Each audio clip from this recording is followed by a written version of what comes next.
Marcus Reed's wire cutters sliced through the brake line at exactly 4:47 p.m. Brake fluid sprayed across his hands, hot and slick. He didn't stop, didn't hesitate, just kept cutting until the line severed completely, then slid out from under the Mercedes before anyone could see what he'd done. His toolbox was still open. His hands were shaking. 60 feet away, in the customer lounge, Millionaire CEO Rachel Donovan was signing her service receipt, about to walk out and get in this car. Marcus had worked at Premier Motors for 3 years, never been late, never made a mistake, never done anything that would risk his daughter's future. Until now. He wiped his hands on his coveralls, but the brake fluid wouldn't come off. Evidence. Clear, damning, career-ending evidence. The security cameras had captured everything. In about 90 seconds, his life was going to be over. 50 feet away, Rachel pushed through the glass doors, her heels clicking on the polished showroom floor. She had her keys in her hand, her phone pressed to her ear. She wasn't looking at Marcus. Wealthy people never looked at mechanics. 40 feet. Marcus watched her coming. He could run right now, take Lily and disappear before security checked the footage. They were already 3 months behind on rent. What difference did it make if they ran? 30 feet. But he didn't move. Just stood there next to her car, brake fluid drying on his palms, waiting for what came next. Rachel clicked her key fob. The Mercedes chirped. The locks disengaged. She opened the driver's door, still on the phone, barely glancing at Marcus as she slid behind the wheel. The engine purred to life. She put it in drive. Marcus held his breath. The car rolled forward. 5 feet, 10 feet, 15 feet toward the parking lot exit and the highway beyond. Then Rachel pressed the brake pedal. Nothing happened. The car kept rolling, her foot slamming down harder, her phone dropping from her hand, her voice cutting off mid-sentence as she realized something was catastrophically wrong. The Mercedes hit the decorative concrete barrier at 5 miles per hour with a sound like crushed aluminum. The airbag didn't deploy. The car stopped. Rachel was thrown forward against her seatbelt, gasping, her hands locked on the steering wheel. For 3 seconds, there was total silence in the showroom. Then someone screamed, "Call 911!" Security was already running. The service manager, Todd Vickers, sprinted from his office, his face white, and Rachel Donovan turned in her seat, her eyes finding Marcus through the windshield. He was still standing there, brake fluid on his hands, wire cutters visible in his open toolbox, watching her. Their eyes met for 1 second. Marcus saw the exact moment she understood, the exact moment rage replaced shock. 2 security guards grabbed him before he could speak. Todd was shouting orders, checking Rachel, calling the police. Marcus didn't fight, didn't resist. Just let them pull his arms behind his back, let them push him down onto the showroom floor, let them cuff his wrists while expensive shoes stepped around him and voices overlapped in panic and accusation. Rachel climbed out of her car, shaking but unhurt. She walked straight toward Marcus, her shadow falling across his face. "What did you do to my car?" Her voice was ice. Marcus looked up at her. This woman whose life had just changed in ways she couldn't possibly understand yet. This woman who was about to have him arrested. This woman who had no idea she was supposed to be dead. "Check the master cylinder," he said quietly, "before you drive anything else." "What?" "Just check it, please." Rachel's hand was already pulling her phone out. "I'm calling my lawyer. I'm calling the police. You're going to prison for this." "I know," Marcus said. Because he did know. He'd known the moment he picked up those wire cutters. Known exactly what this would cost him. Known that saving her life meant destroying his own. The police arrived 7 minutes later. Rachel gave her statement, calm and clear and absolutely certain. "That mechanic sabotaged my brakes. I want him charged with attempted murder." Marcus was loaded into the back of a patrol car, and as they pulled away from Premier Motors, he looked back one time. Rachel was standing in the parking lot, arms crossed, watching him go. She thought she knew what had happened. She had no idea. The holding cell at the 18th District Station smelled like disinfectant and desperation. Marcus sat on the metal bench, his coveralls still stained with brake fluid, and thought about Lily. She was at aftercare right now. Mrs. Chen from downstairs was supposed to pick her up at 6. It was 5:23. He had 37 minutes before his daughter realized something was wrong. He'd called Mrs. Chen from the station phone, told her he'd be late, didn't tell her why, didn't tell her he might not be coming home at all. The detective who interviewed him was a woman in her 40s named Sarah Kovacs. She had tired eyes and a recorder that she placed on the table between them with deliberate precision. "Walk me through it," she said. Marcus told her everything. About finding the car on his service rotation, about the brake inspection, about what he'd found under the chassis that shouldn't have been there. "You're saying someone else tampered with the brakes first?" Kovacs asked. "Yes. And you decided to cut them yourself to..." "What?" "Save her life. To make them fail safely, in the parking lot instead of on the highway." Kovacs wrote something in her notebook. Her pen moved slowly, like she was choosing her words carefully. "That's an interesting story. It's the truth. Ms. Donovan says you've never worked on her car before today. She says she doesn't know you. Why would anyone want to kill her?" Marcus had been asking himself the same question. "I don't know, but they did. And if you don't check that master cylinder, you're going to miss it. We'll check everything." Kovacs closed her notebook. "But right now, Mr. Reed, the evidence is pretty clear. Security footage shows you under her vehicle. Your tools cut the brake line. She crashes. That's attempted murder in Illinois. Then charge me." "We will. But I'm curious about something." She leaned forward. "You've got a daughter, 7 years old. You're 3 months behind on rent. Your employer says you've been asking about overtime, about advancement, about anything that pays more. You're desperate for money. And then a millionaire's car ends up in your bay and you sabotage it. Maybe hoping for a settlement. Maybe hoping she'd pay you to keep quiet about shoddy maintenance. Maybe just angry at people who have everything while you have nothing." Marcus looked at her.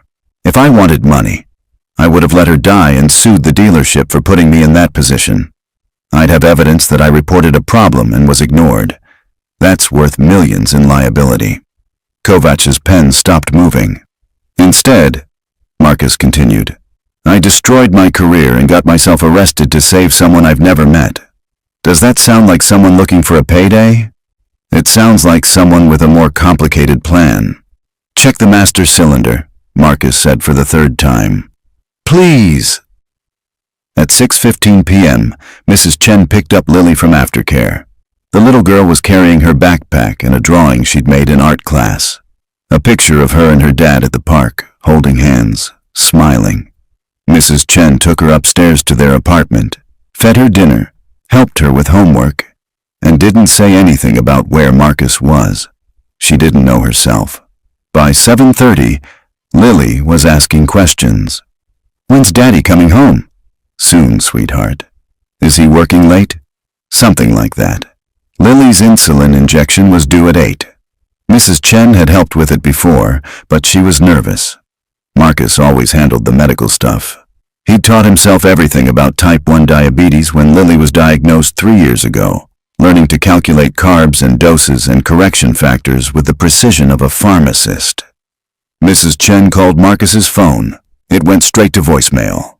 At Premier Motors, Rachel Donovan was still in the customer lounge, waiting for her lawyer and trying to calm down. Her hands had stopped shaking, but the adrenaline was still there, sharp and electric under her skin. Todd Vickers brought her coffee. "Ms. Donovan, I am so sorry. We've never had anything like this happen. Reed seemed like a solid employee, quiet, reliable. I had no idea he was capable of—" "I want a full investigation," Rachel interrupted. "I want to know how someone like that passed your background checks. I want to know what oversight you have on your service bay. And I want a complete inspection of every system on that car before it leaves this lot." "Of course. Absolutely. Not by anyone on your staff. I'm bringing in an independent forensic mechanic. Someone who actually knows what they're doing." Todd's face flushed. "Ms. Donovan, I understand you're upset, but our technicians are fully certified. Your technician just tried to murder me. We don't know that for sure. He might have been confused, or... Rachel stood up. Get me the police report. Get me the security footage, and get that car into a bay where nobody touches it until my people arrive. She walked outside, needing air, needing space. Her Mercedes was still sitting against the concrete barrier, looking almost normal except for the crumpled front bumper. Such a small impact. She'd barely felt it. If she'd been going faster, if she'd been on the highway like she'd planned. Her phone rang. Her assistant, Julie. Where are you? The board meeting started 10 minutes ago. Rachel had completely forgotten. I'm dealing with an emergency. Tell them to start without me. Keith already did. He said you called him about a delay. Rachel frowned. She hadn't called Keith. Put him on. A moment later, Keith Ashford's smooth voice came through the line. Rachel, are you okay? Julie said there was an emergency. Someone sabotaged my car. Silence. Then, carefully. What? My brakes were cut. I crashed in the dealership parking lot. My God, are you hurt? No, it was low speed. I'm fine. Who did this? One of the mechanics. The police have him. More silence. Then Keith said, Listen, I don't want you driving anywhere alone until we know what this is about. Let me send a car for you. My driver's available. I'm fine, Keith. Rachel, someone just tried to kill you. You're not fine. Let me help. She wanted to argue, but he was right. Her hands were shaking again just thinking about getting into another car. Okay, thank you. I'll have him there in 20 minutes. And Rachel, we need to talk about the Meridian acquisition. The deadline is Friday. If something's going on, if someone's trying to stop this deal, we'll talk tomorrow. She ended the call and looked back at her car. Something was bothering her. Something the mechanic had said. Check the master cylinder. Why would he say that? If he'd sabotaged the brakes himself, why tell her to check anything? Why not just stay quiet? Let her blame faulty maintenance, take his chances in court. She called her lawyer, then called the forensic mechanic she'd used before. A woman named Angela Torres, who'd helped prove a competitor's product defect case 2 years ago. I need you at Premier Motors in downtown Chicago. Tonight, I need a full brake system analysis. What am I looking for? Angela asked. I don't know, Rachel said, but I need you to find it. At 10:47 p.m., Detective Kovacs walked into the holding area where Marcus was waiting for processing. She had a different expression now. Not tired, alert. We checked the master cylinder, she said. Marcus looked up. You were right. There's evidence of tampering. Sophisticated tampering. Someone modified the ABS module and installed a secondary pressure valve that would fail under specific conditions. High speed, sustained braking, heat buildup. It was designed to look like mechanical failure. Marcus felt something release in his chest. Not relief. Not vindication, just the confirmation that he'd seen what he thought he'd seen. The forensic mechanic says whoever did this knew exactly what they were doing. This wasn't some amateur job. And your cut, Kovacs continued. Your cut prevented the original sabotage from activating. You actually saved her life. So you're releasing me? We're still investigating. But you're no longer our primary suspect. Someone else tried to kill Rachel Donovan. Someone with access to her vehicle and the technical expertise to pull this off. We need to figure out who. Todd Vickers, Marcus said immediately. The service manager. When I tried to tell him about the problems I found, he shut me down.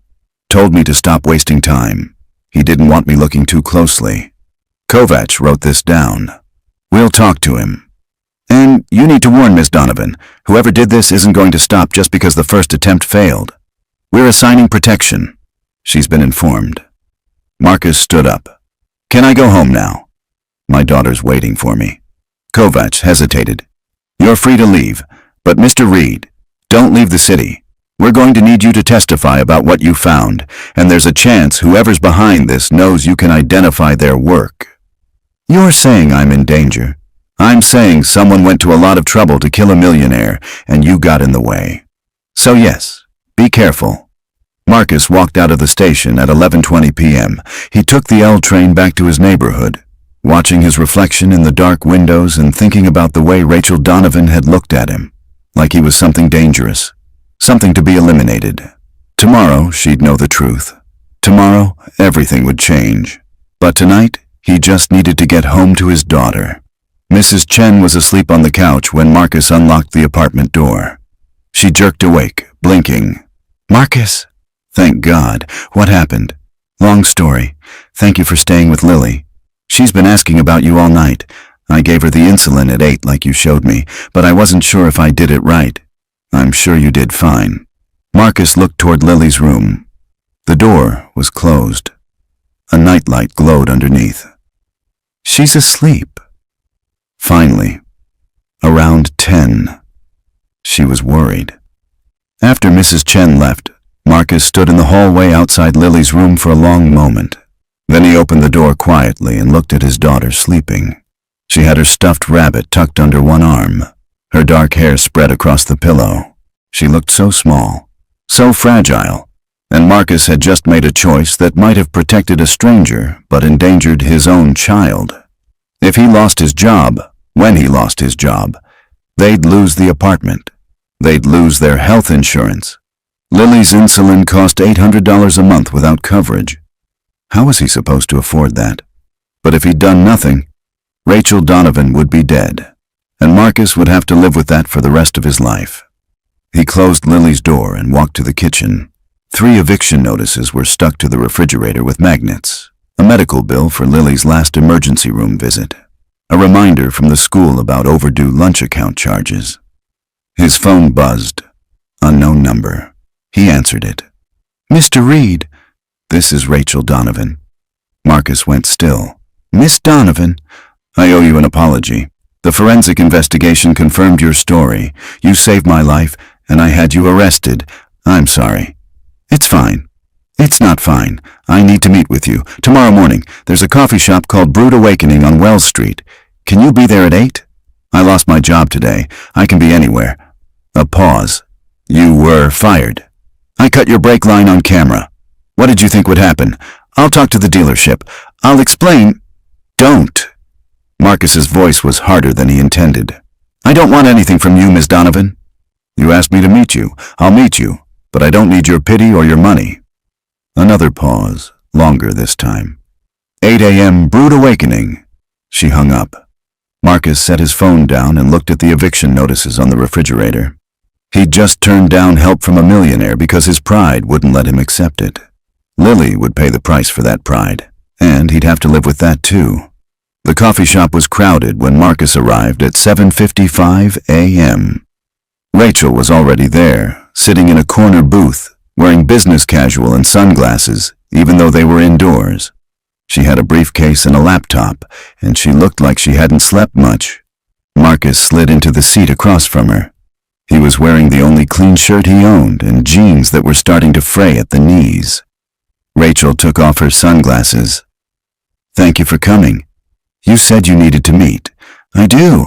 I need your help." Marcus laughed. He couldn't help it.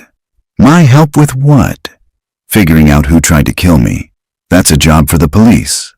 "The police are investigating a sabotaged brake system. They're focused on the mechanics, the dealership staff, anyone with access to my car, but they're missing something bigger."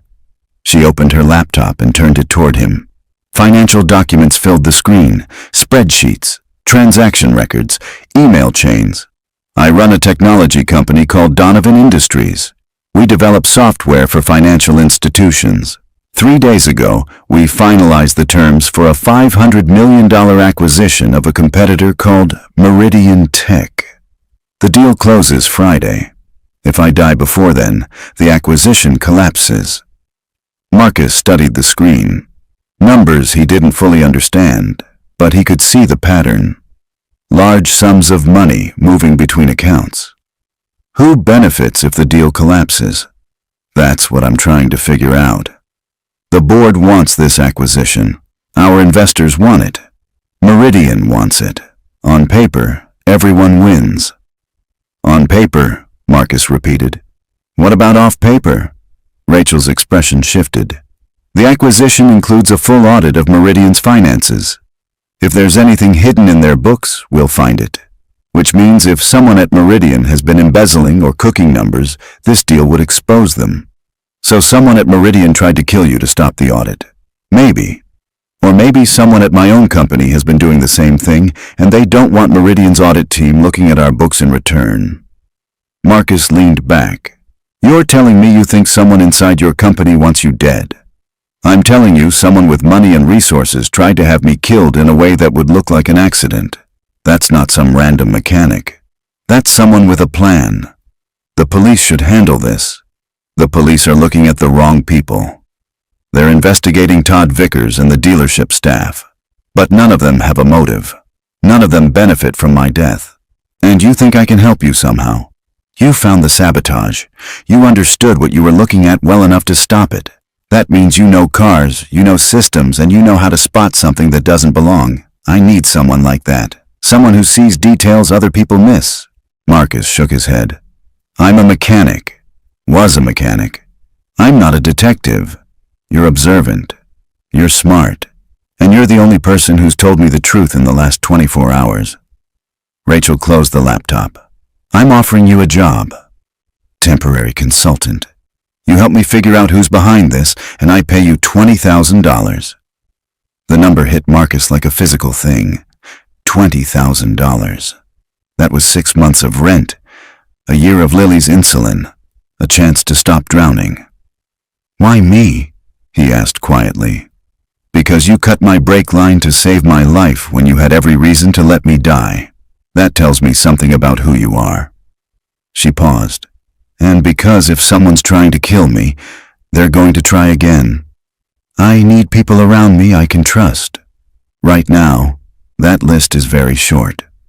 Marcus thought about Lily, about the eviction notices, about the medical bills and the overdue lunch account and the future that was slipping away no matter how hard he worked. What do I have to do? Come to my office, meet my executive team, look at their access logs, their financial records, their communications. Tell me if anything feels wrong. You're asking me to spy on your own people. I'm asking you to help me stay alive. Marcus met her eyes. There was fear there, buried under the professional competence and the expensive clothes. Real fear. The kind that came from realizing someone wanted you dead and you didn't know who. Okay, he said, but I need to take care of my daughter. I can't work nights. And if this puts her in any danger, it won't. You have my word. Marcus didn't believe her, because danger had a way of spreading, of following you home, of finding the people you loved most. But $20,000 was the difference between surviving and losing everything. When do we start? Now. Donovan Industries occupied floors 16 through 23 of a glass tower on Wacker Drive. Rachel's office was on the 23rd floor, with windows that looked out over the Chicago River, and a desk that was twice the size of Marcus's entire apartment.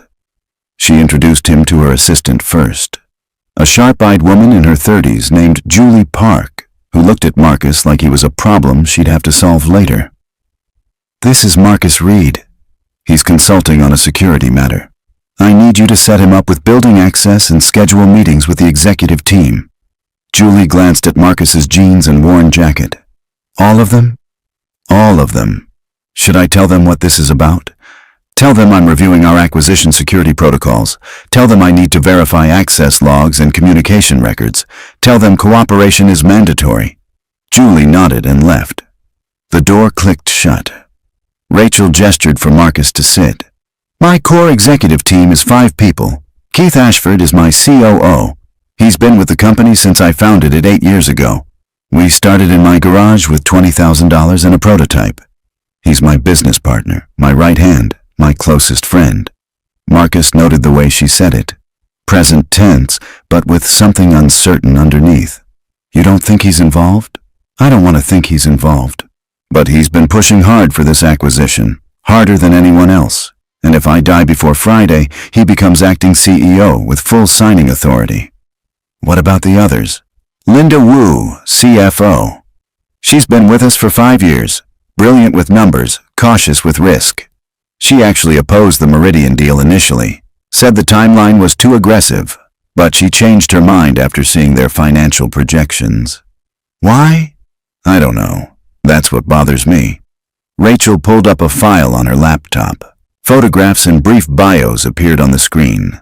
David Park, head of engineering. He's quiet, competent, never misses a deadline. He's been worried about intellectual property security with the acquisition, worried that Meridian might steal our code. Would they? Not if the contracts are structured correctly. But David doesn't trust contracts. He trusts encryption and air-gapped servers.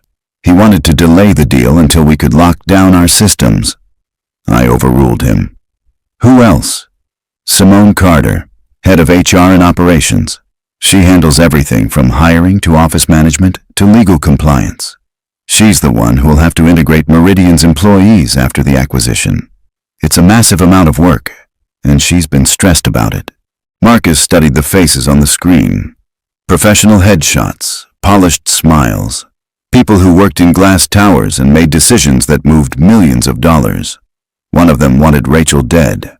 I need to see their financial records, Marcus said. Bank accounts, credit cards, property holdings. Anything that shows how they spend money. I can't get personal financial information without a warrant. Then get what you can. Corporate expense reports, travel records, anything that shows patterns. Rachel made a note. What else? I need to see the dealership service records. Find out who scheduled your maintenance appointment. Find out if anyone knew your car would be there yesterday. The police are already looking at that. Then I need to know what they found. Rachel picked up her phone and made a call. 2 minutes of quiet conversation. Then she hung up. Detective Kovacs will share what she can, but Marcus, you need to understand something. If we start digging into my executives' private lives, if we start accusing people without evidence, this company will tear itself apart. I need proof before I can act. Then we'll find proof. The first meeting was with Keith Ashford at 10 a.m. He walked into Rachel's office with easy confidence, wearing a suit that probably cost more than Marcus made in a month. He had silver in his dark hair and the kind of tan that came from weekend golf, not construction work. He shook Rachel's hand, then looked at Marcus with polite curiosity. Keith Ashford. Rachel's told me you're consulting on security protocols? Marcus stood and shook his hand. Keith's grip was firm but not aggressive. His smile was genuine. Everything about him said trustworthy professional, which meant exactly nothing. Marcus Reed, I'm reviewing access procedures for the Meridian acquisition. Excellent. We can't be too careful. Keith sat down and crossed his legs. What do you need from me? Rachel took the lead. I need to review your building access logs for the past month, your communication records with external parties, your travel schedule, standard security audit procedures. Keith didn't blink. Of course. I'll have Julie pull everything together. Is this about the break incident? It's about making sure we're secure before the acquisition closes. Smart. Meridian's been sniffing around our systems for weeks. I've had David lock down everything, but you can never be too paranoid. He looked at Marcus. What's your background? Are you private security? Mechanical systems analysis, Marcus said carefully. I specialize in identifying unauthorized modifications. Like the sabotage on Rachel's car? Yes. Keith's expression darkened. That was terrifying. Rachel, I still think you should have security with you at all times. Whoever did that could try again. I'm being careful. Careful isn't enough. Someone tried to kill you. He stood up. I'll get you those records by end of day. And Marcus, if you need anything else from me, just ask. Rachel's safety is my top priority. He left. The door closed. Rachel looked at Marcus. What do you think? I think he's either completely innocent or very good at lying. That's helpful. You asked what I think. I think we need to see those records before I can tell you anything useful. The meetings continued through the afternoon. Linda Wu was precise and analytical, asking specific questions about data security protocols and seeming genuinely concerned about protecting the company's financial information. David Park was nervous, talking too fast about firewalls and encryption standards and the dangers of corporate espionage. Simone Carter was exhausted, mentioning the 70-hour weeks she'd been working to prepare for the acquisition integration. All of them seemed normal. professional, concerned about Rachel's safety and the company's security. All of them had motive, means, and opportunity. By 5 p.m., Marcus's head was spinning with information. Access logs, email metadata, travel schedules, expense reports. Thousands of data points that meant nothing individually but might form a pattern if he could just see how they connected. Rachel ordered food to be delivered to the office. Chinese takeout that probably cost $50 but tasted like every other Chinese takeout Marcus had ever eaten. They worked through dinner, spreading documents across the conference table in Rachel's office. Marcus had a legal pad and was making notes by hand, the way he used to diagram automotive electrical systems, connections and flows, causes and effects. Linda opposed the acquisition initially, he said, pointing to an email chain. But then she changed her mind. What happened between these two dates? Rachel looked at the emails.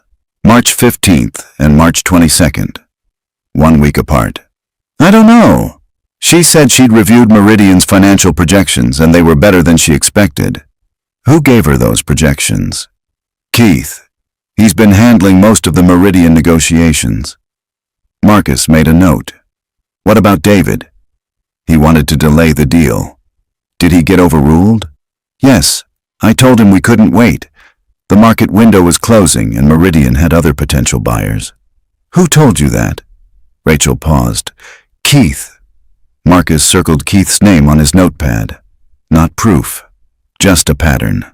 Everything seemed to flow through Keith Ashford. His phone buzzed.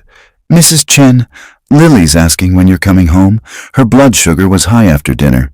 I gave her a correction dose like you showed me, but I'm worried. Marcus texted back, I'll be home in an hour. Thank you. Rachel was watching him. Your daughter? She has type 1 diabetes. I need to get home. How old is she? 7. Rachel's expression softened. That must be hard. Managing that on your own. You do what you have to do. Her mother died when Lily was 3. Cancer. Marcus stood up and started gathering his notes. I'll look at this more tonight. See if I can find any patterns. Marcus, wait. Rachel stood too. I know this is a lot. I know you're doing this for the money, and I respect that. But I need to know you're in this completely. Because if we're right, if someone inside my company wants me dead, then the moment they realize we're investigating, they're going to come after both of us. I'm in, Marcus said, until we figure out who did this. Why? Why risk it? Marcus thought about how to answer. About Lily sleeping in her room with her stuffed rabbit. About the eviction notices on the refrigerator. About the choice he'd made yesterday to cut a brake line and save a stranger's life. Because you were supposed to die yesterday, and I stopped it. That makes me responsible for what happens next. He left before she could argue. The apartment was quiet when Marcus got home. Mrs. Chen had left a note saying Lily was asleep. He checked her blood sugar anyway. 147. Not great, but not dangerous. He made a note in her logbook and kissed her forehead. Then he sat at the kitchen table with his notepad and the documents Rachel had given him, and he started looking for patterns. Keith Ashford had traveled to Indianapolis 4 times in the past 2 months. Why Indianapolis? Meridian Tech was based in San Francisco. Linda Wu's expense reports showed regular payments to a financial consulting firm called Apex Advisory Partners. Marcus Googled them. They specialized in corporate fraud investigation and forensic accounting. Why would a CFO hire fraud investigators? David Park's building access logs showed him entering the office at odd hours. 2 a.m., 4 a.m., 6 a.m. He told Rachel he was working on security protocols, but there was no record of what he was actually doing during those visits. Simone Carter had submitted a resignation letter 4 weeks ago, then withdrawn it 2 days later. Why? None of it proved anything, but it all felt wrong, like finding a car with too many modifications and knowing something was hidden underneath. Marcus's phone rang. Detective Kovac. Mr. Reed, we've got a problem. Todd Vickers disappeared.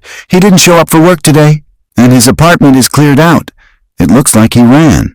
You think he was the one who sabotaged the car? I think he's involved, but here's what bothers me. Vickers isn't smart enough to pull off that kind of brake modification. He's a service manager, not an engineer. Someone else did the actual work. He just provided access. Who? That's what I need to figure out. But Mr. Reed, if Vickers ran, that means he's scared. And if he's scared, that means whoever hired him is tying up loose ends. You need to be careful. Marcus looked at the document spread across his kitchen table. I will be. Where are you right now? Home, with my daughter. Stay there. Don't open the door for anyone. I'm sending a patrol car to do regular passes through your neighborhood tonight. The call ended. Marcus locked the apartment door, checked the windows, and sat in the dark kitchen listening to his daughter sleep in the next room.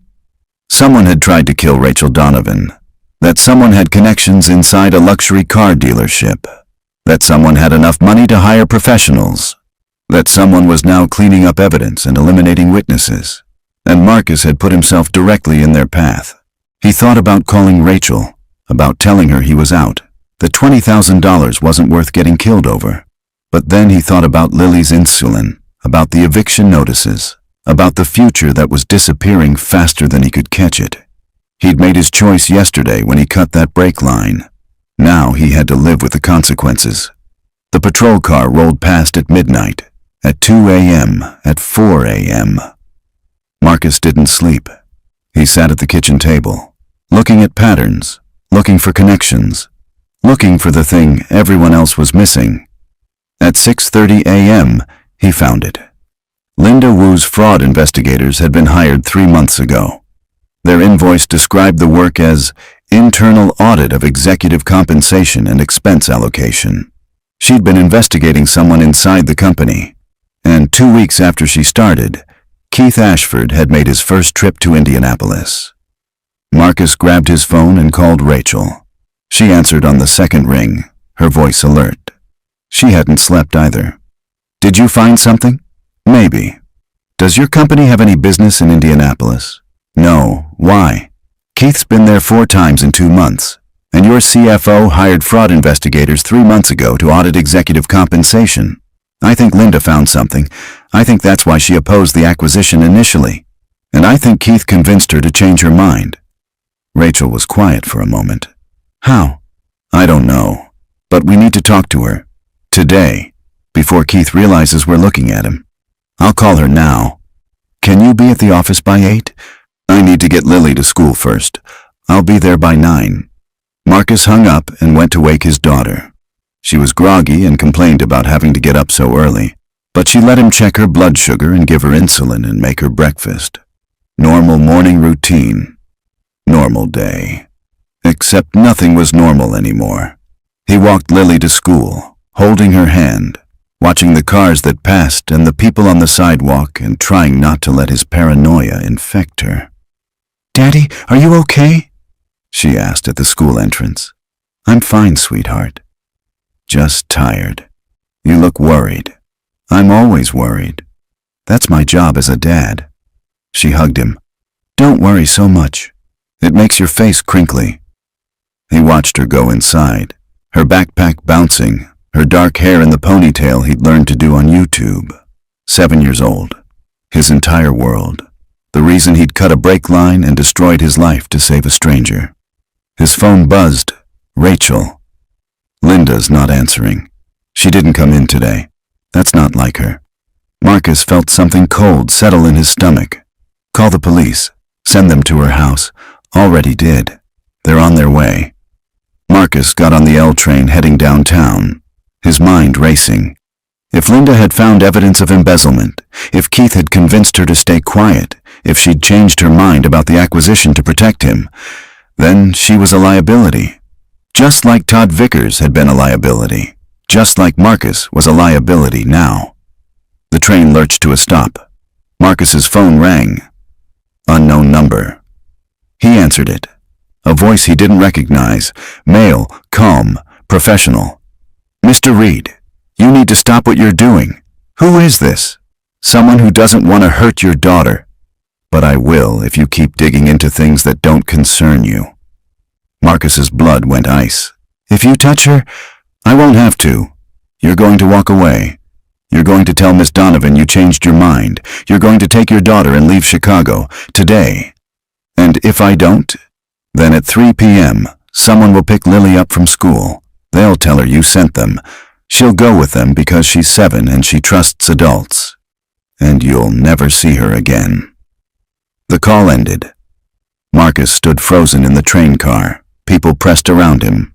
The city rolling past outside. 3 p.m., 6 hours. He called the school. "This is Marcus Reed. My daughter Lily is in 2nd grade. I need you to put her on lockdown. Nobody picks her up except me. If anyone tries, call the police." The school secretary sounded concerned. "Mr. Reed, is everything okay? Just do it, please." He called Detective Kovacs next, told her about the threat. She promised immediate police presence at the school and a protection detail for Lily. Then he called Rachel. "They threatened my daughter. They're telling me to walk away." Rachel's voice was sharp. "Come to the office. Now. We'll figure this out." "There's nothing to figure out. They're going after Lily. I'm done. Marcus, if you walk away, they'll kill me. And then they'll kill you anyway because you know too much. The only way forward is through." "That's easy for you to say. It's not your daughter they're threatening." "You're right. It's not. But someone tried to murder me 3 days ago, and you stopped them. Now they're trying again, and this time they're using your daughter as leverage. If we let that work, we both lose." Marcus leaned against the train wall, his hands shaking. She was right. Walking away wouldn't protect Lily. It would just delay the inevitable. "What do you want me to do?" "Come to the office. We'll keep you safe. I'll hire private security for Lily. Ex-Secret Service, ex-FBI, people who actually know what they're doing. But we have to finish this. We have to find out who's behind this before they make another move." The train doors opened. Marcus stepped onto the platform. "I'm on my way." Donovan Industries' 23rd floor had been transformed into something like a war room. Rachel had cleared her conference room and filled it with equipment. Laptops, monitors, file boxes. 2 people Marcus didn't recognize were setting up communication systems. Rachel met him at the elevator.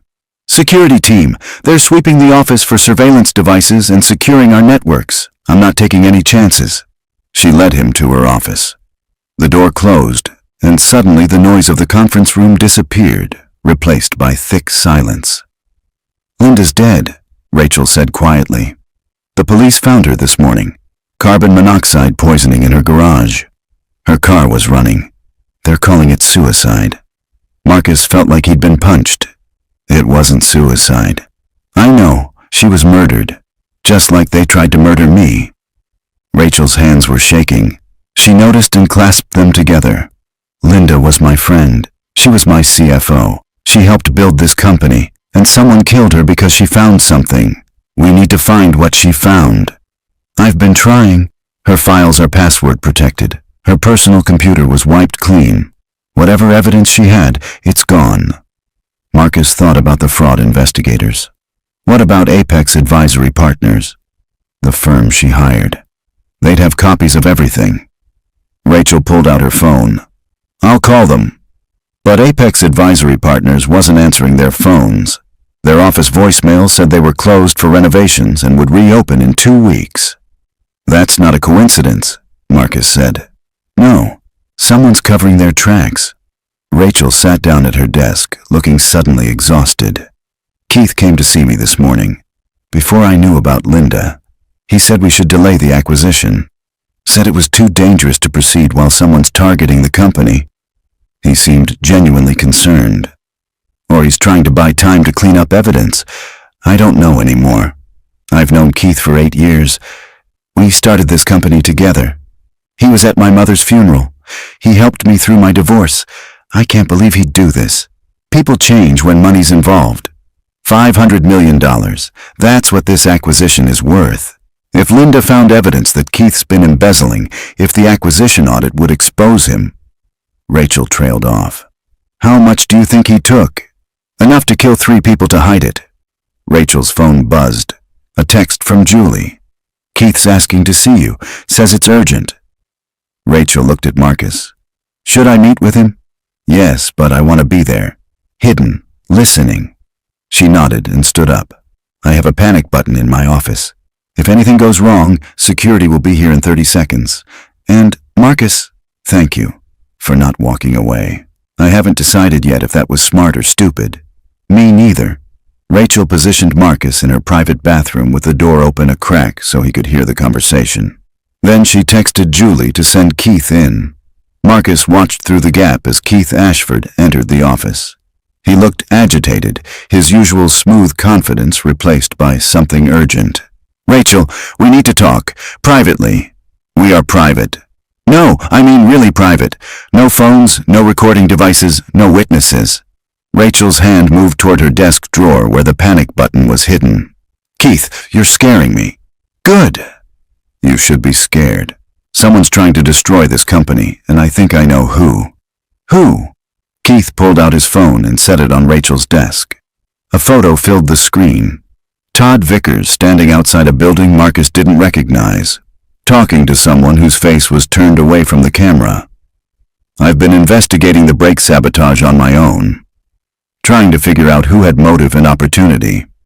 Vickers disappeared, so I hired someone to track him down. They found him yesterday in Indianapolis. He's been meeting with executives from Meridian Tech. Rachel leaned closer. Meridian's behind this? I think so. They want this acquisition to fail. If you die, if our company goes into crisis mode, the deal collapses. Meridian gets to stay independent and probably negotiates a better price with another buyer. They win. We lose. Marcus studied the photo. Something about it felt staged. Too convenient. Too clean. Rachel was thinking the same thing. Why would Meridian risk murder charges to avoid being acquired? That makes no sense. Unless their books are worse than they've disclosed. Unless they're hiding fraud or debt or liabilities that would come out in our due diligence. They'd rather kill you than let us see the truth. It was a good theory. Plausible. Almost convincing. Except for one problem. Marcus stepped out of the bathroom. Why Indianapolis?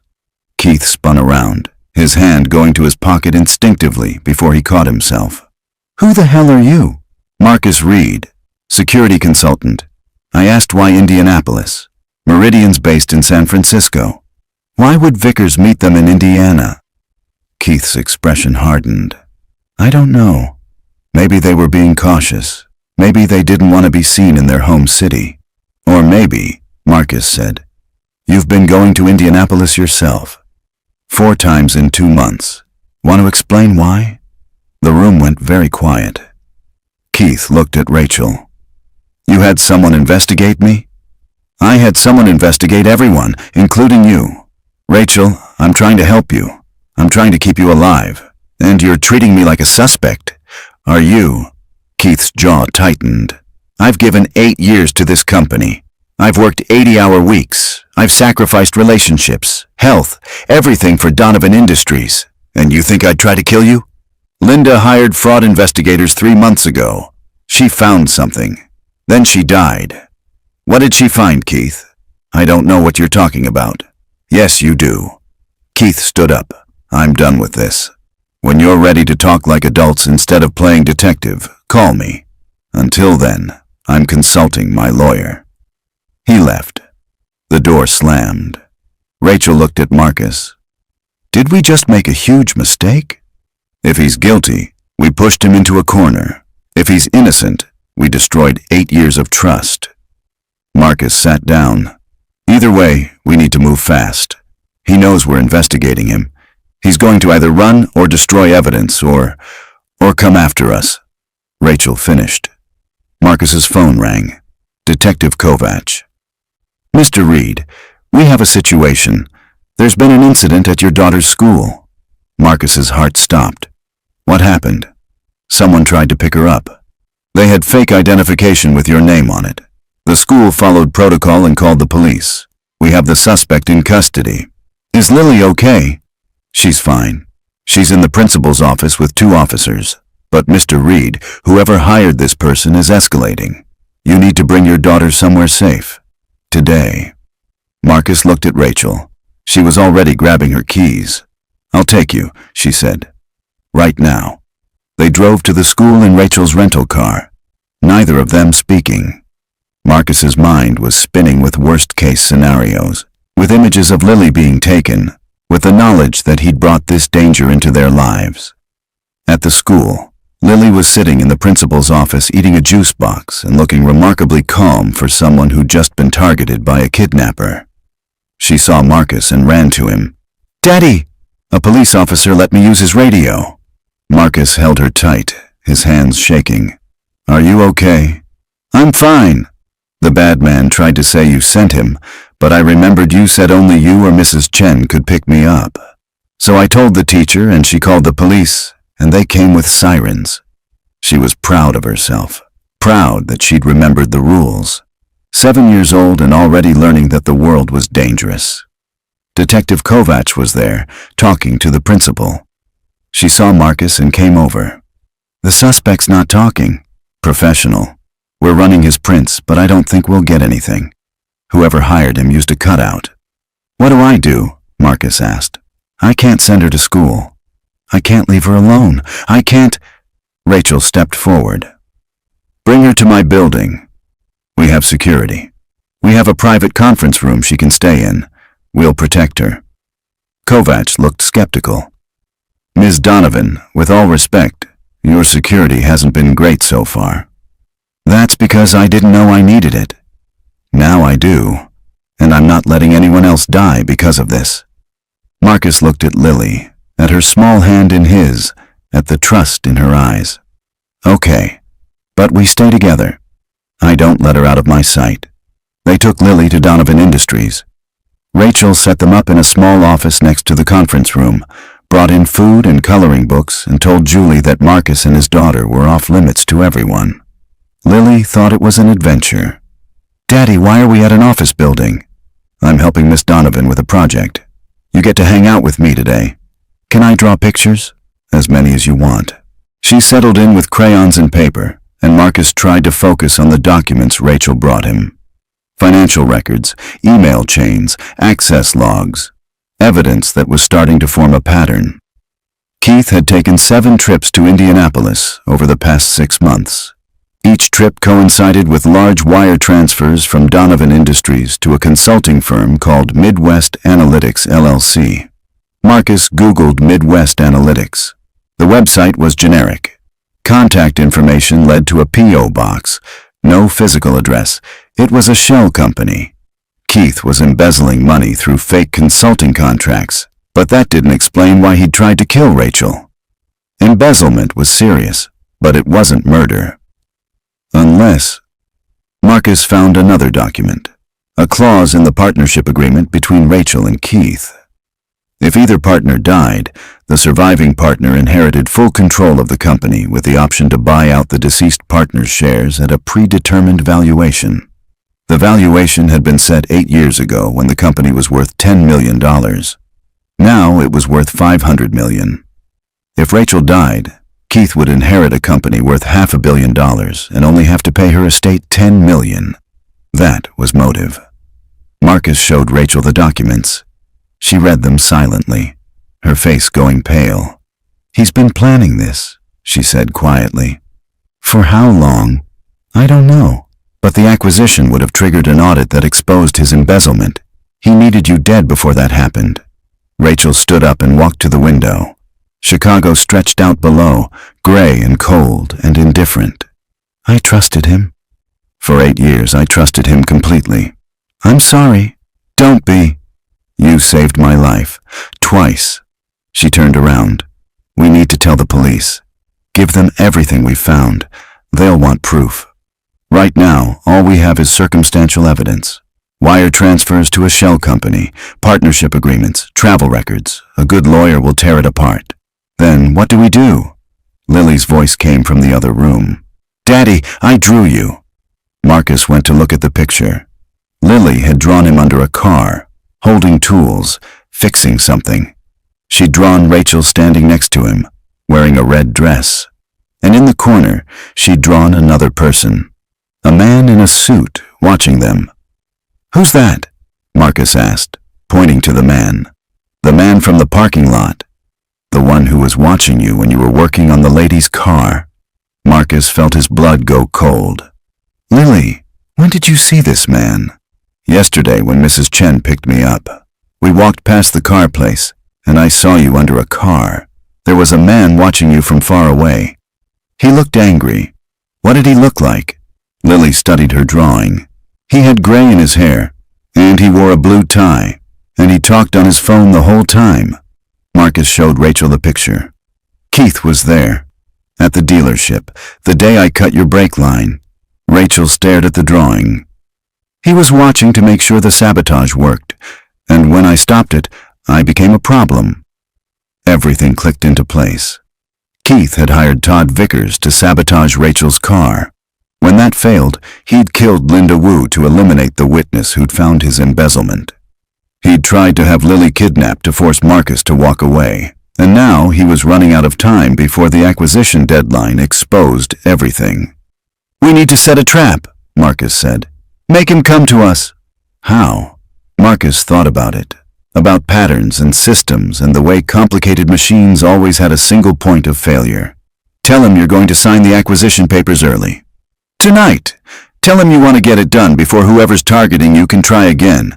Make him think this is his last chance. Rachel understood immediately. If he's going to move against me, he'll have to do it tonight, and we'll be ready. Rachel called Keith, put the phone on speaker so Marcus could hear. Keith, I'm sorry about earlier. You're right. I've been paranoid and suspicious, and it's not fair to you. Keith's voice was cautious. Rachel, I understand. Someone tried to kill you. It's natural to question everyone. I want to close the Meridian deal tonight. I don't want to wait until Friday. I want it done before anything else can go wrong. Tonight? Rachel, that's not how this works. We have lawyers. We have procedures. I don't care. I'm the CEO. I'm signing the papers tonight at my house. Can you bring the documents? A pause, then, of course. Whatever you need. What time? 8 p.m. Just you and me. I need to know I can still trust my partner. You can trust me, Rachel. You always could. The call ended. Rachel looked at Marcus. Now what? Now we call Detective Kovacs and set up the real trap. At 7:30 p.m., Marcus was crouched in Rachel's kitchen with a police radio and a clear line of sight to the living room. Lily was at a hotel with 2 officers, protected and safe. Detective Kovacs was in the garage with 4 tactical officers. Rachel was alone in the living room, waiting. The acquisition documents were spread across the coffee table. All of them were blank copies. Real papers were in a lawyer's office downtown, nowhere near this house. At 7:58, a car pulled into the driveway. Keith Ashford got out carrying a briefcase. He looked normal, professional, like he'd done this 1,000 times. Rachel opened the door. Keith, thank you for coming. Of course. He followed her inside, set the briefcase on the coffee table, looked around. Are we really alone? Just us. Like I promised. Keith opened the briefcase, but instead of documents, he pulled out a gun. Rachel stepped back. Keith, what are you doing? I'm sorry, Rachel. I really am, but you left me no choice. You and that mechanic, you kept digging. Linda found the money. You found the partnership agreement. I can't let you live. The police are outside. You won't make it out of here. The police think Meridian Tech is behind this. I made sure of that. By the time they figure out the truth, I'll be gone.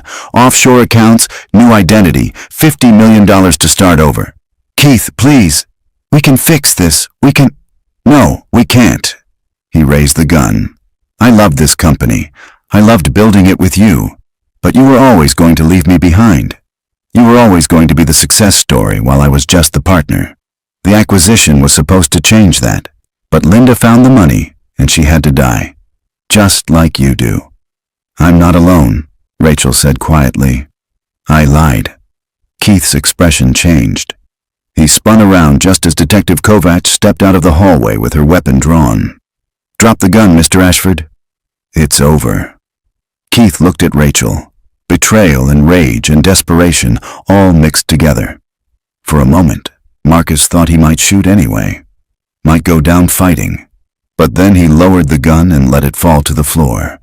You were supposed to die on that highway. None of this would have happened if that mechanic hadn't interfered. That's what you don't understand, Rachel said. Marcus interfered because he's a better person than you. He risked everything to save someone he didn't know. You destroyed everything to save yourself. The tactical team moved in. Keith was cuffed and read his rights. The briefcase was opened, revealing not just the gun but a syringe filled with something that looked like insulin. What is that? Kovac asked. Potassium chloride, Keith said flatly. Causes cardiac arrest. Looks natural. I was going to make it quick. Marcus came out of the kitchen. Keith saw him and something dark passed across his face. This is your fault. If you just let her die, she'd be dead and you'd be a murderer who got away with it, Marcus finished. But she's alive, and you're going to prison. They took Keith away. The house emptied of police and tactical teams and evidence technicians. And then it was just Rachel and Marcus standing in her living room surrounded by the wreckage of trust and betrayal. He was my friend, Rachel said quietly. My partner. I built this company with him. I know. How do I move forward from this? How do I trust anyone again? Carefully. One person at a time. Starting with the people who've proven themselves. She looked at him. Like the mechanic who cut my brake line. Like the mechanic who cut your brake line. The acquisition closed 3 days later. Rachel signed the papers with her remaining executives and a new COO, hired specifically because she had zero connection to Keith Ashford. The deal went through without complications. Donovan Industries became the largest financial software company in North America. Linda Wu's family received a settlement and a foundation established in her name. Todd Vickers turned state's witness and testified against Keith in exchange for a reduced sentence. Keith Ashford was charged with 3 counts of attempted murder, 1 count of first-degree murder, embezzlement, fraud, and conspiracy. His trial was set for 6 months away. Marcus Reed was offered the position of Chief Security Officer at Donovan Industries.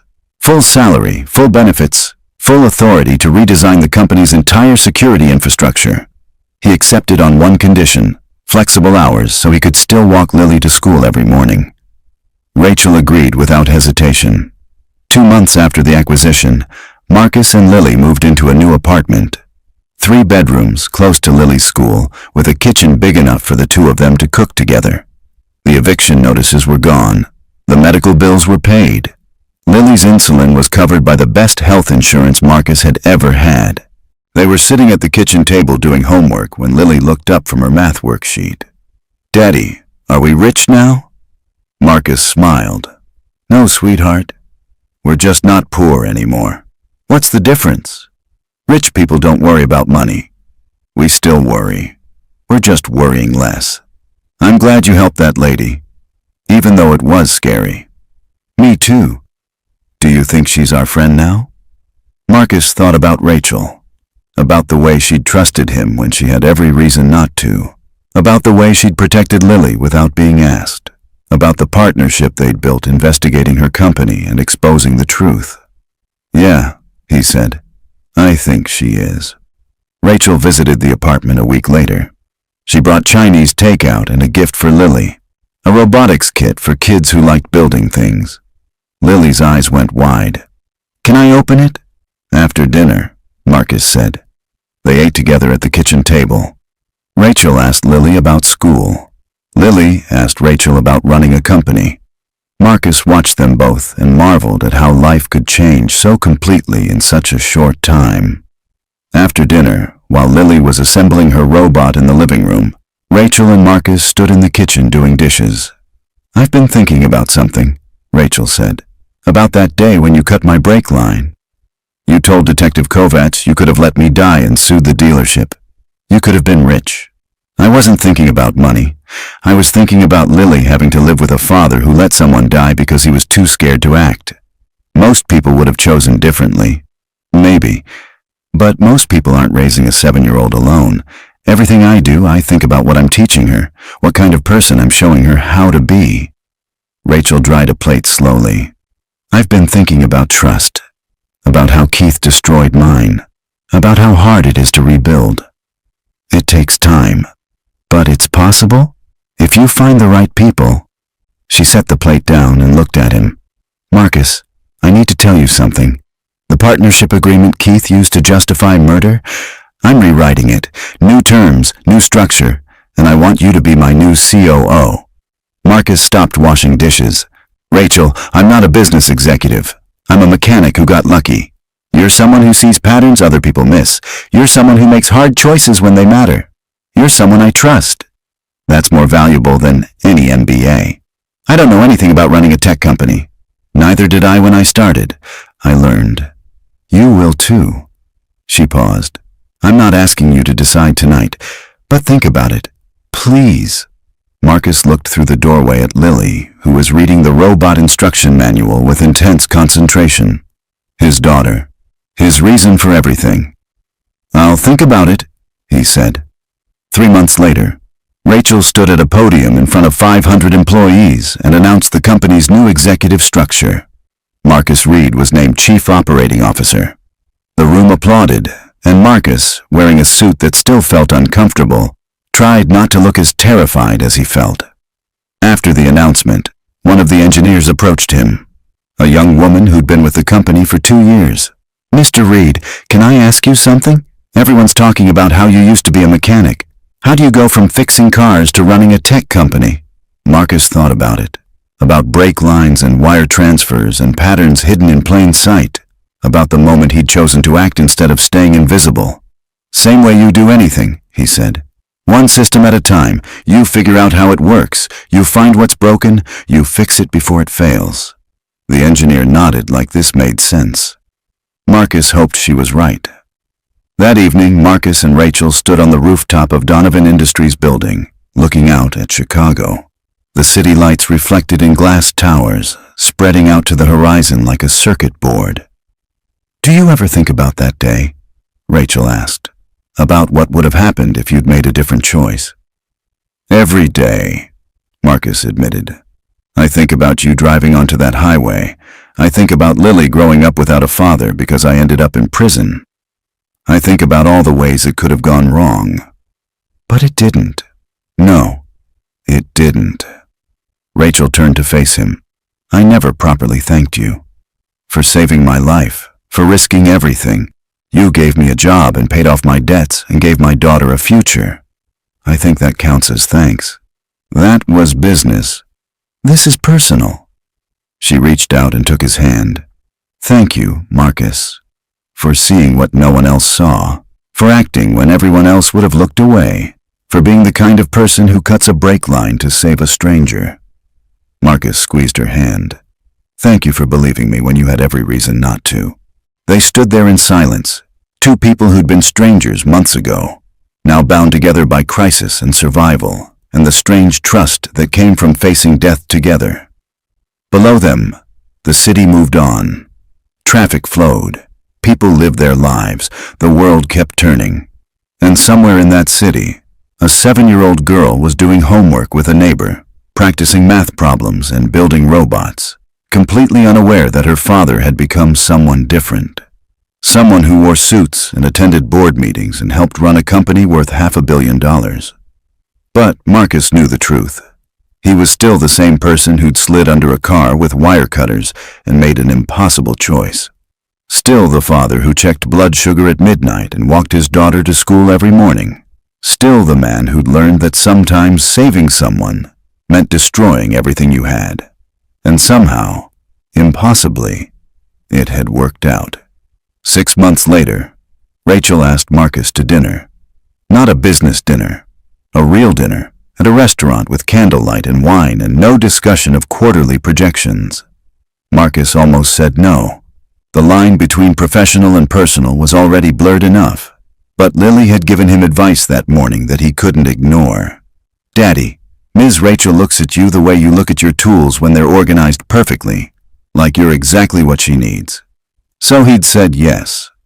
The restaurant was small and intimate. Rachel wore a blue dress instead of her usual business armor. Marcus wore the suit she'd bought him, still uncomfortable but getting better at pretending it fit. I've been thinking about partnership structures, Rachel said after they ordered. Marcus smiled. Is this a business dinner after all? No, but I'm not good at this, at personal conversations, so I'm going to use a metaphor. She took a breath. Keith taught me that partnerships based on convenience and opportunity eventually fail. They might work for years, but when pressure comes, they crack. Real partnerships have to be built on something stronger. Like what? Like trust. Like knowing someone will act with integrity even when it costs them everything. Like believing that person will protect what matters most. She looked at him directly. Like whatever this is between us.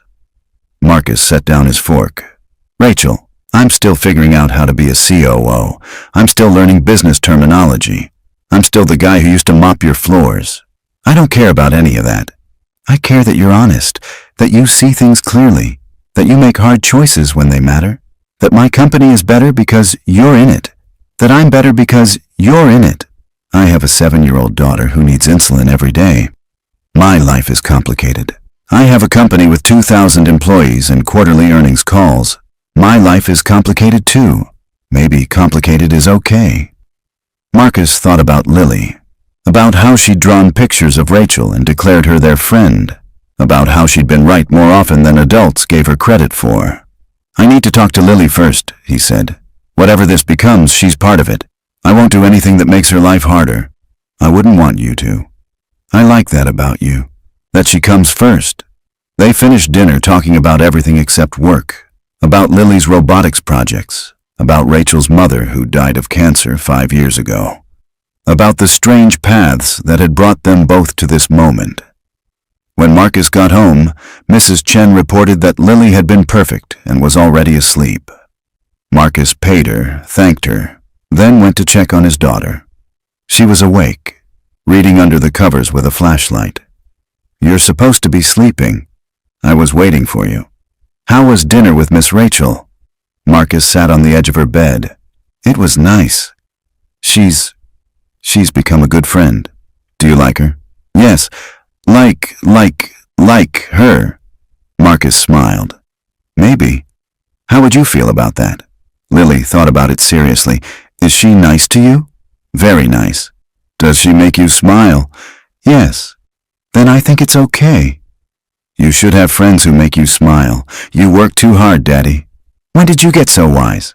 I'm 7 3/4. That's practically grown up. Marcus kissed her forehead. Go to sleep, practically grown-up person.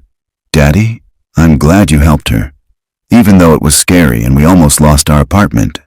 I'm glad you're the kind of person who helps people. Me too, sweetheart. Me too. 1 year after Marcus cut Rachel's brake line, Donovan Industries held its annual shareholder meeting. The company had doubled in size. The Meridian acquisition had been wildly successful. Stock prices were at an all-time high. Marcus stood at the podium next to Rachel, presenting the security infrastructure he'd designed. A system built on the principle that trust required verification, that access required accountability, and that the best protection came from people who cared about doing things right. The shareholders applauded. The board nodded approval. Rachel smiled at him from across the stage. After the meeting, Marcus and Rachel and Lily had dinner together. It had become their routine. 3 nights a week, they ate as a family. Because that's what they'd become, slowly and carefully, and without ever officially deciding it. Rachel helped Lily with her science project. Marcus cooked pasta. They talked about school and work and the upcoming camping trip they'd planned for next month. Normal life. The kind Marcus had dreamed about during those desperate months when he was 3 months behind on rent and watching his daughter's future disappear.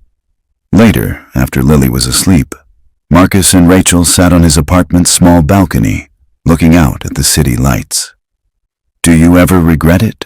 Rachel asked. Cutting my brake line, changing everything. Marcus thought about it honestly, about the fear and the risk and the moment of decision when he'd known his life was about to end. No, he said finally, I don't regret it.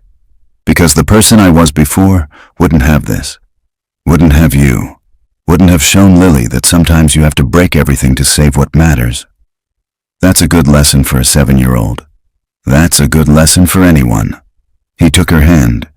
You asked me once why I did it. Why I risked everything for a stranger. I think I finally have a real answer. What is it? Because some things are worth more than safety. Some choices define who you are more than years of careful living. And I wanted Lily to grow up knowing her father was someone who acted when it mattered, even if it cost him everything. Rachel leaned her head on his shoulder. It cost you everything and gave you everything. Yeah, it did. They sat in comfortable silence, watching Chicago breathe below them. Somewhere in that city, other people were making impossible choices. Other people were deciding between safety and courage, between staying invisible and stepping forward. Marcus hoped they'd choose courage, because he'd learned something that day under Rachel's car, wire cutters in hand, future collapsing around him. Sometimes you had to cut the line to see what was really broken. Sometimes you had to risk everything to save anything, and sometimes, impossibly, terrifyingly, wonderfully, it worked. And so, we place another story onto the shelf. Each one of these feels like a different little world we get to visit for a while, doesn't it? I have a question for you. If you were building a library of human experiences, what title would you give this story? The Art of Forgiveness? A Long Road Home? I'm genuinely curious what you'd label it. Drop your title in the comments. This library is something we are all building together. When you subscribe, you're helping us find and preserve the next story that needs to be told. The like button just helps new visitors find this particular aisle. It is an absolute honor to be building this collection with you. Thank you for everything. I'll see you for the next one.